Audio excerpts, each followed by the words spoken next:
What's up, everybody, and welcome once again to the Poindexter Lounge. Yes, the Poindexter Lounge.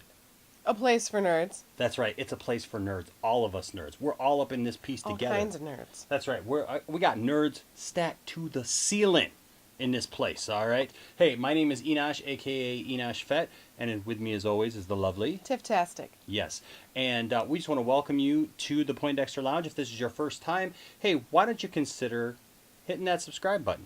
Right? And if you hit that subscribe button, maybe also hit that notifications bell. Ring that thing, man. Make it known that you want to know when our videos are put out. Let your nerd flag fly. Yes, and how often do we put out videos, Tiff? Every single day. Like every single day, yo. We are putting out these videos, man. We turn our hat back and we are putting on these videos. Flint on us. Oh, yeah, all right. And then also, hey, if you do all that, if you like the content, if you like what we're talking about today, give us a thumbs up. Be all like, yes, we like you, Enosh and Tiffany. Yes, thank you guys so much for making these videos. We would appreciate that. And then, of course, we want to have a conversation with you. So we turn our hat back around, right? The proper way. Be fancy. Have some conversation. Put our pinky out, and we like to have a conversation with you, all right? So leave a comment down in the comment section.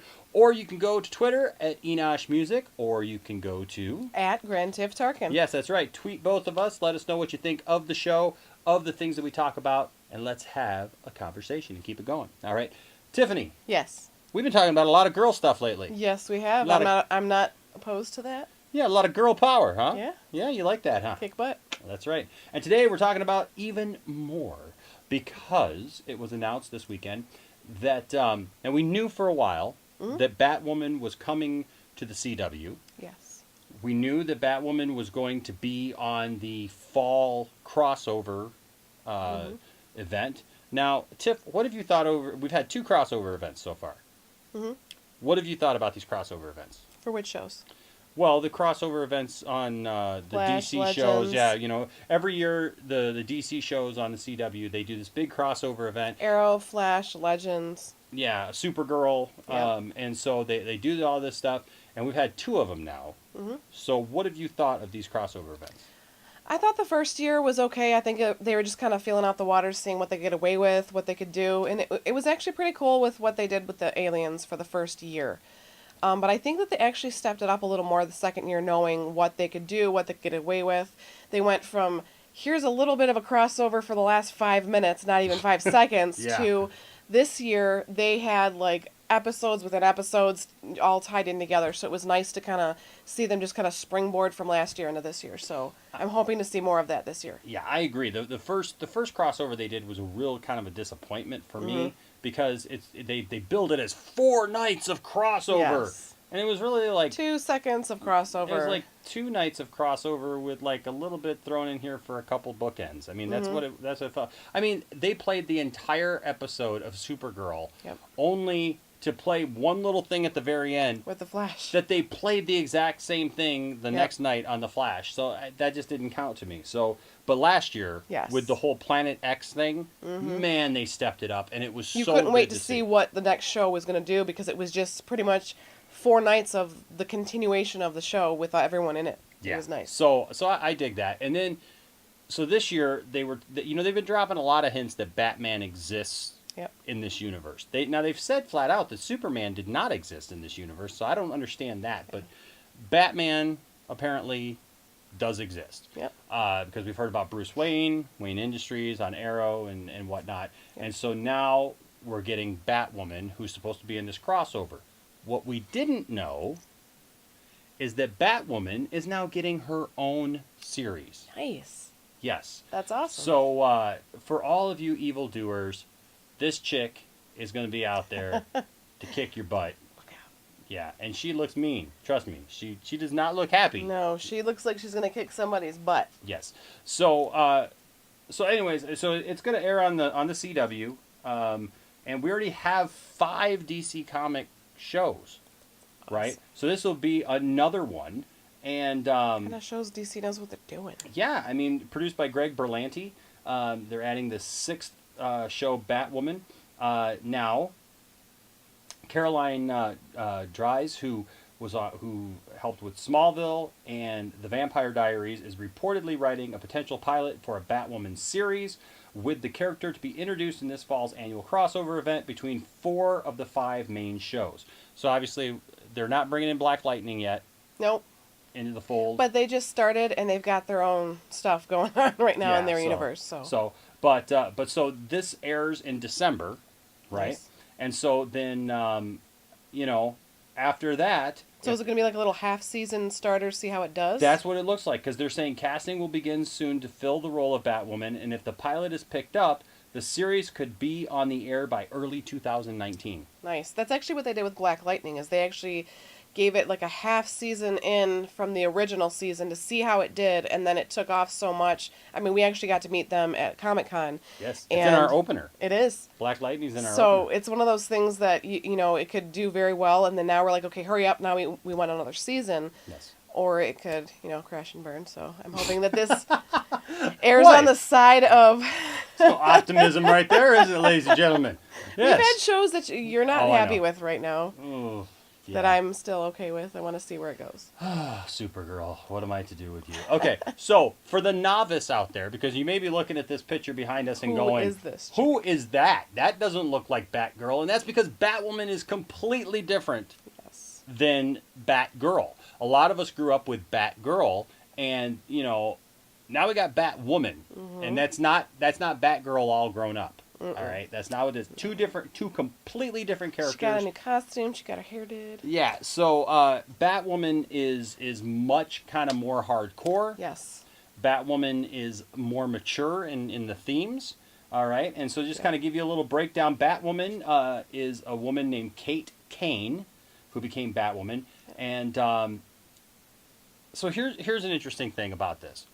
For those of you who don't know, Kate Kane in the comics is gay. Mm-hmm. She's a lesbian. Now, Tiff, we've had this conversation a lot about, and Supergirl is one of these things, not necessarily the gay thing, but I don't like it when they change characters. When they change characters to make it fit the mold of, we got to make sure that everything is politically correct, and but to actually take a character that's another taking a lead character. Yeah. So I think that's going to be another flip the script kind of thing, because it's not just trying to change it for the sake of changing it. It's actually showcasing that you've got a very strong female lead. Yeah, who happens to be gay. Mm-hmm. And so, my thing is like, I don't mind gay characters in TV shows or movies or whatever. I mean, here's the thing. It's 2018. I know gay people. You know gay people. If you think you don't know gay people, you know somebody who's gay. Trust me, okay? But here's the thing, is that, if you're going to have real television, it's going to represent everybody in the world, right? I mean, all segments of the world. The only problem that I have ever with anything like this is, like you said, when they try to take an existing character... Change it for the sake of changing. And change it, like Supergirl, for example, right? So, I love the guy who plays Jimmy Olsen. Yes. I love his character. He's a strong character. Man, he's kick butt. He's guardian, right? He's suave. Yes. But here's the deal. Ladies' man. You took the whitest white guy in all of comics, Jimmy Olsen. Freckles, red hair, bow tie. And you turned him into this suave... Mr. Kent! Yeah, this suave, like, buff, like, confident, African-American guy who's now running Catco. Yep. And all that stuff. Well, that's not Jimmy Olsen. That's the problem. That's not the character. Make him a different, cool character. Yeah, that's not the character of Jimmy Olsen. So you kind of defeated your purpose right there, because it's not really Jimmy Olsen.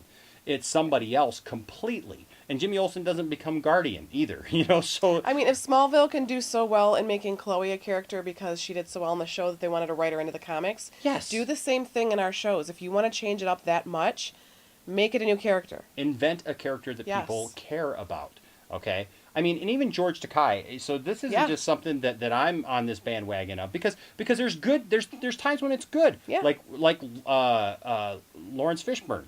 Yep. Right? Who played Perry White in Man of Steel. Yes. Right? So he's an African American playing a role that's traditionally a Caucasian person, but he nails it because he is that He got character. the character, yeah. He is the character. became It that didn't character. matter if he was black or white. He is that character. And the problem is, I think with somebody's sexual preference, a lot of times, unfortunately, that ends up overriding the character. So now everything about the character becomes about their sexual preference instead of them just being their character.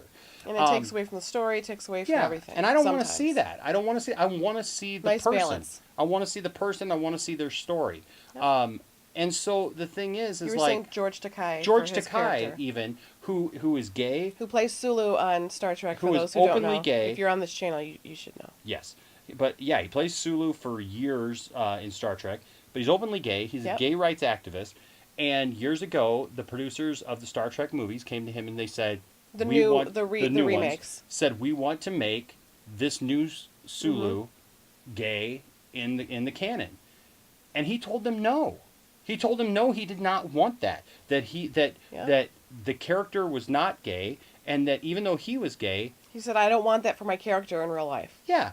And now they didn't listen to him, and they went ahead and did it anyways. And he was actually very upset about it, and voiced that concern. So it's not just me as a straight man saying I just don't want gays. It's everybody wanting to show, Yeah. what our comics that we love so much, What it is. But but this idea where they take a character that Exactly. this is perfect because this is taking somebody who's already gay in the comics. Yeah. Right? Just like Black Lightning is taking an Yep. already existing African American role that's in the comics, and they made a show about it. Yeah. Right? And they're knocking it out of the park. Yeah. So so the thing is like I'm gonna watch this show. I'm not hung up on whether or not the character's gay or not. I want to watch Batwoman. I want to watch. I want to this see thing, how they right? get into the meat and potatoes of her character and how they get it started and where they go. Because here's the thing, like this article, it says, Batwoman, aka Kate Kane, will also be the first gay lead character of a live-action superhero show. Great. But then it goes on to say, in the series, she will be a highly trained street fighter primed to snuff out Gotham City's criminal resurgence and must overcome her own demons before embracing the call to be Gotham's symbol of hope. You see, You kind of slapped it right back down. that's overall character. Yeah. Right? It can't just be about one thing. And so I am excited to see this. I am excited to see where they go with this. And, and I hope that they do it well. I hope it does really good. I hope it doesn't crash and burn. Yeah. Well, Yeah. sometimes it does. And sometimes it does. I don't know. But we will see. But hey, what do you guys think of this topic? What do you think of Batwoman coming to the CW and getting her own series? Are you excited about it? Is it pretty cool? Are you frustrated about it?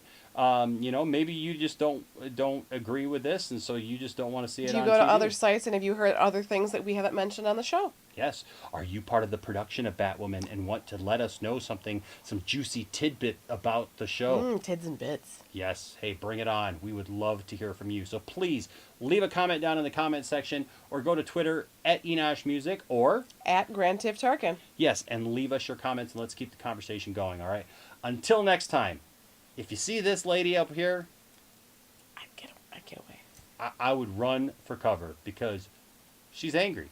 And she's going to kick your butt because she's got Bat in her name. All right. There you go. Until next time, keep the Bat signal up and going.